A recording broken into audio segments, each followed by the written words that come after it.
Hello दोस्त, स्वागत है आप लोगों का आपके अपने और हमारे YouTube channel new star coaching centre पर। तो चलिए फटाफट सब्सक्राइब कीजिएगा। जो हमारे चैनल पर नए या पहली बार आए तो ये क्लास 12th यानी इंटर का आर्ट वाले के लिए पॉलिटिकल साइंस है। ध्यान से, ये मॉडल पेपर है, ध्यान से शुरू से अंत तक पढ़िएगा और देखिएगा, ठीक है। और पूरा क्वेश्चन आपका मैच कराएगा, जी हाँ बिल्कुल ऑल टू ऑल मैच कराएगा आपका, ठीक है। यानी फाइनल एग्जाम से, इसलिए ध्यान से शुरू से अंत तक पढ़े रहिए। तो फर्स्ट क्वेश्चन है, नर्मदा घाटी परियोजना किन किन राज्यों से संबंधित है? तो इसका राइट आंसर हो जाएगा आप लोगों का GMM यानी कि गुजरात, महाराष्ट्र, मध्य प्रदेश, ठीक है, याद रखिएगा। चलिए, तो ये राइट आंसर। वर्ष 1975 भारतीय राजनीति में किस लिए जाना जाता है? तो बता दे, देश के अंदर आपातकाल लागू हुआ था। वर्ष 1975 जैसे ही याद आता है तो भयंकर आपातकाल का याद आता है, ठीक है। अगला है, किस देश की स्थापना पृथ्वी नारायण शाह ने किया था? तो इसका राइट आंसर हो जाएगा आप लोगों का नेपाल। उसके बाद है, बौद्ध धर्म अपनाने वाले व्यक्ति निम्न में से कौन थे? तो इसका राइट आंसर हो जाएगा आप लोगों का भीमराव अंबेडकर, ठीक है। चलिए, अगला है, भारतीय कम्युनिस्ट पार्टी में फूट कब पड़ी? तो इसका राइट आंसर हो जाएगा आप लोगों का 1966 में, ठीक है। अगला है, मई 1945 में राइस्टिंग बिल्डिंग यानी बर्लिन जर्मनी में जो है पर जिस देश के सैनिकों ने झंडा फहराया था उसका नाम क्या था? तो उसका नाम था सोवियत संघ रूस। क्यूबा मिसाइल संकट के समय सोवियत संघ का नेतृत्व जिस नेता के हाथों में था उसका नाम क्या था? तो उसका नाम था निकिता खुश्चेव, ठीक है। ये सब नाम है। अगला है, संविधान के 52वां संशोधन किस वर्ष हुआ था? तो इसका राइट आंसर आप लोगों के समक्ष है बी यानी 1985 ईस्वी में। हिंदू कोड बिल के मुद्दे पर अपनी असहमति दर्ज कराते हुए मंत्री पद से कौन नेता ने त्याग पत्र दे दिया था? तो इसका जो राइट आंसर है वह हो जाएगा आप लोगों का अम्बेडकर ने, ठीक है। ये अम्बेडकर बहुत यानी कि हिंदू समाज को नहीं मानते थे उतना, ये अपना दलित समाज को ही मानते थे, ठीक है, याद रखिएगा। जिसे हम लोग भीम भी कहते हैं, भीम आर्मी इसी से है। स्वतंत्र राज्यों के राष्ट्रकुल की स्थापना किसने की? तो इसका राइट आंसर हो जाएगा आप लोगों का एल्त्सिन, ठीक है। अगला है कि सौराष्ट्र क्षेत्र किस राज्य में आता है? तो सौराष्ट्र ऐसे लगेगा आपको कि महाराष्ट्र का एक अंग है, परंतु नहीं दोस्त, ये गुजरात का है, ठीक है, याद रखिएगा, जी हाँ गुजरात का। अगला है, भाषाई आधार पर सबसे पहले किस राज्य की रचना हुई यानी भाषा के आधार पर कौन सा राज्य का निर्माण हुआ? तो इसका राइट आंसर हो जाएगा आप लोगों का ए आंध्र प्रदेश। और ध्यान से पढ़िए, अब जितने उतना समय है नहीं, ठीक है, इसलिए मन लगाकर देखते रहिए, पढ़ते रहिए। भारत के उत्तरी पूर्वी क्षेत्र में असम का भाग कटकर असम का, जी हाँ, असम का जब भाग कटा तो सबसे पहला कौन सा राज्य बना उससे? तो इसका राइट आंसर हो जाएगा नागालैंड, जिसकी राजधानी कोहिमा। गोवा भारत का संघ का राज्य किस वर्ष बना? तो इसका राइट आंसर हो जाएगा आप लोगों का 1987 ईस्वी में। भारत में लौह पुरुष की संज्ञा किसे दिया गया है? तो सरदार वल्लभ भाई पटेल को, ठीक है, बारदोली आंदोलन के द्वारा। अगला है, सीमांत गांधी के नाम से हम किसे जानते हैं? तो खान अब्दुल गफ्फार खान, ये क्लास 10 से भी रिलेटेड है। अगला है, निम्नलिखित में से कौन सा सुमेलित नहीं है? देखिए, पकड़िए इसको, यानी कि समझिए। सोनिया गांधी कांग्रेस पार्टी का है, मायावती बहुजन समाज पार्टी का है ही यानी बसपा, लालू प्रसाद यादव भी राष्ट्रीय जनता दल के हैं, परंतु नीतीश कुमार जनता दल यूनाइटेड यानी कि जदयू से है, अर्थात ये इसका मैच नहीं करता है, अर्थात ये इसमें राइट आंसर होगा, ठीक है। चलिए, अगला है कि स्वतंत्र भारत के प्रथम गवर्नर जनरल कौन थे? तो इसका राइट आंसर हो जाएगा आप लोगों का 18 नंबर का राइट आंसर सी यानी लॉर्ड माउंटबेटन। और यदि भारतीय पूछेगा तो ये सी राजगोपालाचारी। भारत के प्रथम प्रधानमंत्री कौन थे? तो इसका राइट आंसर देखिए, इसमें है नहीं है, पंडित जवाहरलाल नेहरू, ठीक है, इसमें नहीं है, तो ये राइट आंसर। भारत में वर्तमान में कुल कितने राष्ट्रीय दल हैं? तो इसका राइट आंसर हो जाएगा आप लोगों का सी यानी कि 6। भारत में द्वितीय आम चुनाव कब हुआ? तो देखिए, प्रथम हुआ था 1952 में, द्वितीय 5 साल के अंतर में होता है, तो द्वितीय हो जाएगा 1957 में, ठीक है। प्रत्येक चुनाव 5 साल के बाद ही होता है। हाँ, कोई विशेष परिस्थिति हुआ तो पहले हो सकता है। अगला है, भारत के प्रथम शिक्षा मंत्री कौन थे? ठीक है, देखिए, भारत के प्रथम शिक्षा मंत्री कौन थे? तो वो मुस्लिम ही थे, याद रखिएगा, अब्दुल कलाम आज़ाद, ठीक है। वो APJ अब्दुल कलाम नहीं, ये दूसरा अब्दुल कलाम आज़ाद है, ठीक है। तो अगला क्वेश्चन हम लोग देखेंगे, ताशकंद समझौता पर हस्ताक्षर कब हुआ? तो 1966 ईस्वी में। राज्य पुनर्गठन आयोग के विषय में कौन सा कथन सत्य है? तो इसका राइट आंसर हो जाएगा आप लोगों का बी, यानी कि इसकी रिपोर्ट के आधार पर 1996 में राज्य पुनर्गठन अधिनियम पारित किया गया था। ये गलत है, मतलब इस ऑप्शन के अनुसार, क्वेश्चन के अनुसार ये सही है।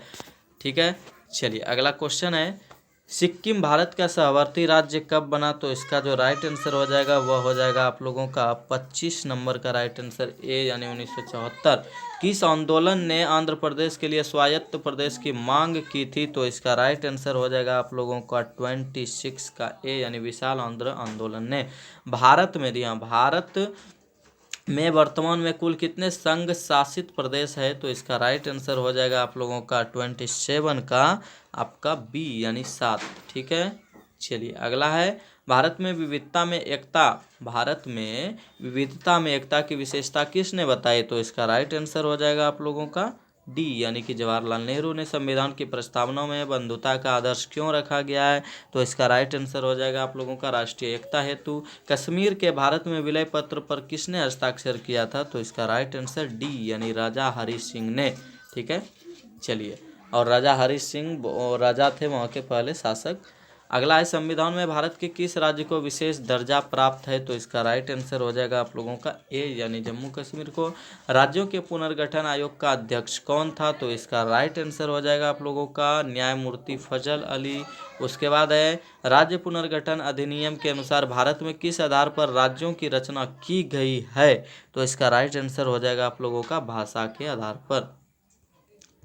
अगला है, 1956 में कौन से द्विभाषी राज्य बने? तो इसका राइट आंसर हो जाएगा आप लोगों का 34 का राइट आंसर। ध्यान से देखिएगा तो पता चलेगा आपका, ये राइट आंसर है बम्बई व पंजाब। संविधान ने किस भाषा को राजभाषा का दर्जा दिया है? तो इसका राइट आंसर हो जाएगा आप लोगों का हिंदी। संयुक्त राष्ट्र का व्यापार व विकास सम्मेलन कब स्थापित हुआ? तो इसका राइट आंसर हो जाएगा आपका 1964।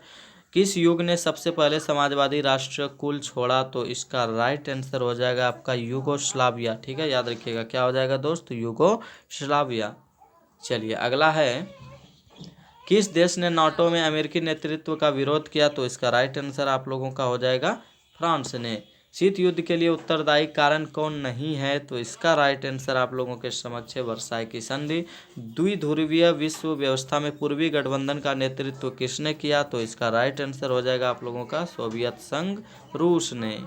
ठीक है, अगला, गुट निरपेक्षता की नींव रखने में किस भारतीय नेता का प्रमुख योगदान था? तो इसका राइट आंसर हो जाएगा आप लोगों का नेहरू जी। प्रथम गुट निरपेक्ष सम्मेलन के अध्यक्ष कौन थे? तो इसका आंसर हो जाएगा आप लोगों का मार्शल टीटो। ध्यान से सुनिएगा, ठीक है। अगला, निम्नलिखित में कौन सत्य है? तो सत्य वाला आप लोग ध्यान से देखिएगा तो पता चलेगा निम्नलिखित में कौन सत्य है। तो गोर्बाचेव ने ग्लासनोस्ट और पेरेस्ट्रोइका का विचार किया। ठीक है, चलिए अगला देखेंगे, निम्नलिखित में से कौन सा कथन सत्य है? सेम, फिर क्वेश्चन वही है परंतु क्वेश्चन सेम नहीं है, परंतु कहने का अनुसार सेम है कि कौन सा सत्य है। तो इसका राइट आंसर आप लोगों को डी, यानी कि इनमें से सभी सत्य है। इनमें से पढ़िएगा आप लोग ध्यान से, ठीक है। अगला, इनमें से किसने खुले द्वार की नीति अपनाई? तो वह चीन।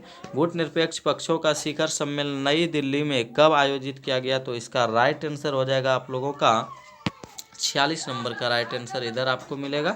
तो इसका राइट आंसर हो जाएगा आप लोगों का 1969 में। दलित पैंथर्स नामक संगठन की स्थापना किस राज्य में हुई? तो इसका राइट आंसर हो जाएगा महाराष्ट्र। भूमंडलीकरण के निहितार्थ में कौन सा तत्व नहीं आता है? तो इसका राइट आंसर स्वदेशी।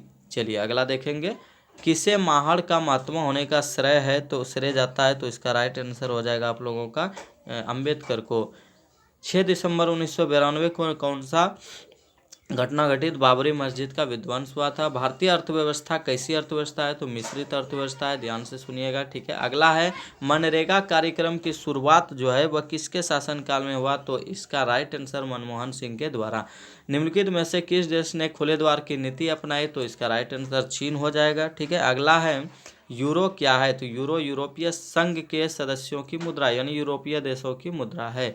अगला है, निम्नलिखित में से कौन एक देश नहीं है? तो भारत भी देश है, चीन भी देश है, म्यांमार भी एक देश है, परंतु हांगकांग किसी एक राज्य का देश, एक देश का राज्य है। जर्मनी का एकीकरण कब हुआ? तो ये बहुत इंपॉर्टेंट है। इसका राइट आंसर आप लोगों का हो जाएगा 1990 में। किस देश पर बम वर्षा करके नाटो की सेनाओं ने आंदोलनकारी तत्वों की सहायता की? तो इसका राइट आंसर ए यानी लीबिया। ठीक है, चलिए अगला है, निम्नलिखित में से कौन सा देश सार्क का सदस्य नहीं है। देखिए सार्क, नाटो, ये आसियान, ये सब जितने भी देश हैं इनका यदि आपको ट्रिकी रूप से याद करना है तो आप क्या कीजिए, जाके हमारे वीडियो लिस्ट में ट्रिक के माध्यम से सभी वीडियो आपको थंबनेल के द्वारा मिल जाएगा और उस पर क्लिक करके आप देख लीजिएगा। ठीक है, तो क्वेश्चन जो है कि कौन है, तो इसका राइट आंसर यहाँ पे कौन सा सार्क का सदस्य नहीं है, तो इसका राइट आंसर हो जाएगा आप लोगों का भारत। भारत और बांग्लादेश के बीच फर्क का समझौता पर हस्ताक्षर कब हुआ, तो इसका राइट आंसर हो जाएगा 1996। सार्क का मुख्यालय कहाँ है, तो लास्ट क्वेश्चन है इस सेट का, तो इसका राइट आंसर काठमांडू। तो ये दूसरा सेट आपका खत्म हुआ, तीसरा सेट के लिए आप इंतजार कीजिए। सभी विषय का 5-5 सेट होगा और यदि हमारे जितने भी भाई बहन हैं उसे यदि कोई विषय में दिक्कत है कहीं भी, तो आप कॉमेंट बॉक्स में लिखिए, ज़रूर आपका निराकरण होगा। ठीक है, तो चलिए आप लोगों से विदा लेते हैं, फिर अगले वीडियो में मिलेंगे इसी तरह अन्य ऑब्जेक्टिव मॉडल पेपर के साथ। Okay, good bye.